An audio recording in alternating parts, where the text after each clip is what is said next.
saika fen'olona avokoa ireo toerana fitsangatsanganana rehefa alatsinainy pasika toy izao. Anisan'izany ohatra ny teny amin'ny club nautique Ivato izay nisy fampisehoana niarahana tamin'ireo mpanakanto marobe.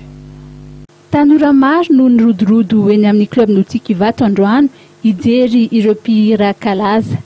Tsy tambo isaina ihany koa ireo fianakaviana ny safidy mba hiala amin'ny rotoroton'ny fiainana andavanandro ka hitsangatsangana. Anisan'izany ireto mpivady kely ireto.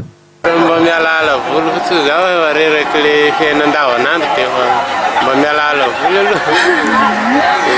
Iza zao ny artiste tamin'ilay mandeha angaha ao tena ankafizinao indrindra? Tsy hita zay hoe tena ankafizinao mba tonga fotsiny. Azay zao na hoan'ny Hoany ambanivohitra ndrefa nany izay.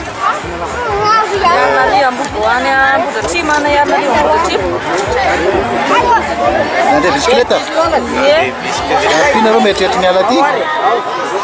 Any amin'ny 5 eo zao zay ny toetra ny ala ty. Torak'izany ihany koa ireto fianakaviana ireto.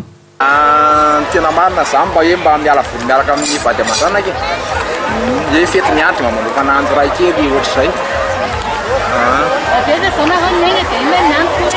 Zay be ty amin'ny manodidina ihany fa be tsy ambozy anazy zay. Efa mahazatra le makety ve? Eny raha anisy ataona aloha efa mahazatra ihany fa arakaraka le mba enti-manana ihany zany nantanana aty.